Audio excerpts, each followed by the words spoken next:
Good morning बच्चों। कक्षा 12 के सभी छात्र छात्राएं ध्यान दें।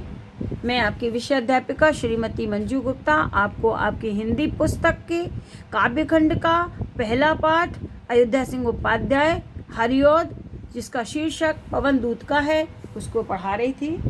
मैंने आगे आपको पढ़ाया था कि पवन के माध्यम से राधिका जी अपना संदेश भेजती हैं और वे जो है समाज सेविका के रूप में प्रस्तुत होती हैं। यहाँ वे मथुरा में पहुंचने पर पवन से क्या कहती हैं? जाते जाते पहुंच मथुरा धाम में उत्सुका हो।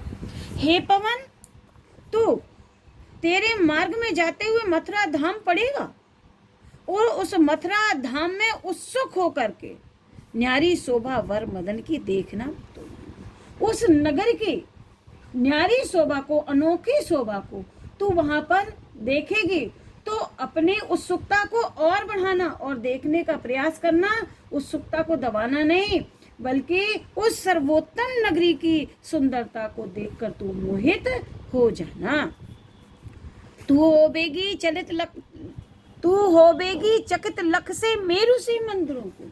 हे पवन, तू जब वहां पहुंचेगी तो वहां पर तू सुमेरु पर्वत के समान ऊंचे ऊंचे पर्वतों को भी देखेगी। और लख माने देखना, मेरु माने सुमेरु, और वैसे ही सुमेरु पर्वत से ऊंचे ऊंचे मंदिरों को, भवनों को भी देखेगी।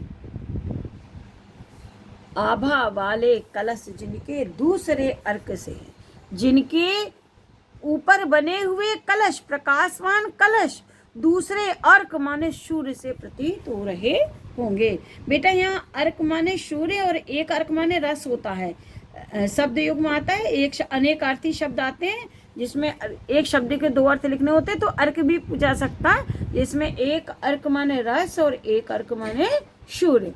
अब आप इसको लिखेंगी कैसे?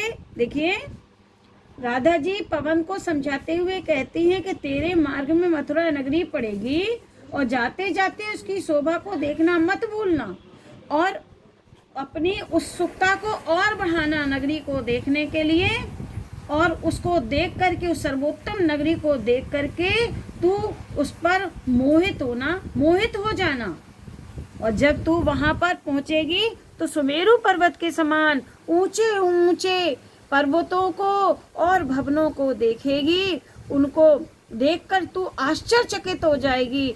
आभा वाले कलश जिनके दूसरे अर्क से हैं, जिसके ऊपर बने हुए कलश दूसरे सूर्य के समान सुशोभित हो रहे होंगे। तब तू ऐसे विशाल ऊंचे ऊंचे पर्वतों को और भवनों को देखेगी तो तेरे आश्चर्य का कोई ठिकाना नहीं रहेगा। आगे देखिए, देखे पूजा समय मथुरा मंदिरों मध्य जाना, नान्या वाद्यों मधुर स्वर की मुग्धता को बढ़ाना। किंवा माने अथवा, लेके रुचिर माने जो अच्छा लगे, तरु वृक्ष के शब्दकारी फलों को धीरे धीरे मधुर रब से मुग्ध हो बचाना। रब माने शब्द।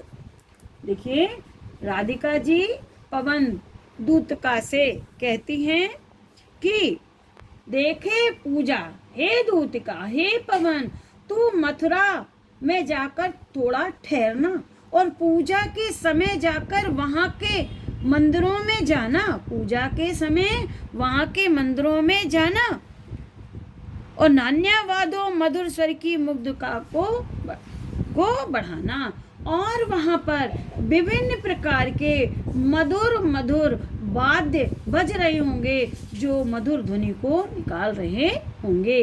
वहां बजने वाले विभिन्न वाद्यों की मधुरता को अपना मधुर स्वर बनाकर उसकी मुग्धता को बढ़ाना। वहां उन मंदिरों में विभिन्न प्रकार के वाद्य बज रहे होंगे, उसके मधुर स्वर की मधुरता को और बढ़ाना, जिससे कि वो मन को मोह ले। मुग्धता माने मन को मोहना।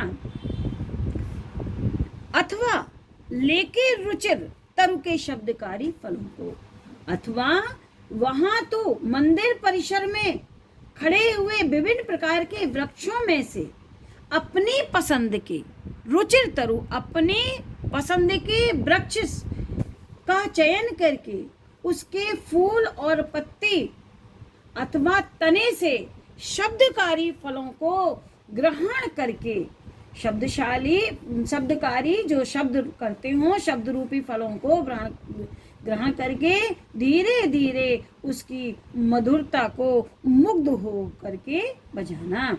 धीरे धीरे उनको मुग्ध हो करके राग अवश्य बजाना। पहले क्या कहती है कि पूजा का समय देखकर तू मथुरा के मंदिरों में जाना, अवश्य जाना, और वहां पर विभिन्न प्रकार के सुंदर सुंदर वाद्य बज रहे होंगे, तो उन वाद्यों को अपना स्वर प्रदान करके उसकी मुग्धता को और बढ़ा देना। अथवा वहां मंदिर परिसर में जो वृक्ष लगे हों, अपनी पसंद के किसी वृक्ष के शब्दकारी फलों को और तनों को लेकर के धीरे धीरे उनके शब्द की मुग्धता को बढ़ाते हुए उन्हें धीरे धीरे बजाना, मधुरता से बजाना। बच्चों, आज यहीं तक पढ़ा रहे हैं आपका कि इसके कुछ क्वेश्चन आंसर हैं जिसे आपको करना है, वो आप देखिए। ये इस प्रकार है। पद्यांश के पाठ और कवि का नाम लिखिए, वो आप लिख लेंगे। पाठ का नाम है पवनदूत का और कवि का नाम है अयोध्या सिंह उपाध्याय हरिहर। रेखांकित इसकी व्याख्या मैंने आपको समझा दी है। तीसरा है राधिका पवन दूत का को उसके मार्ग में किस नगरी की शोभा को देखने के लिए कह रही है। राधिका पवन दूत का को उसके मार्ग में किस नगरी की सुंदरता को या शोभा को देखने के लिए कह रही हैं। आप उत्तर लिखेंगे कि राधिका मार्ग में पड़ने वाली मथुरा नगरी की शोभा को देखने के लिए कह रही हैं। चौथा क्वेश्चन देखिए। राधिका के अनुसार पवन दूतका के आश्चर्य का ठिकाना कब न रहेगा।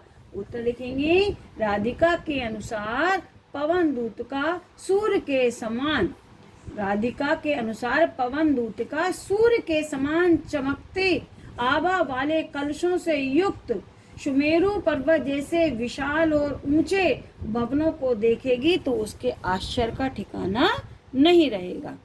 राधिका पवन दूतका से किसकी मुग्धता में वृद्धि करने के लिए कह रही हैं।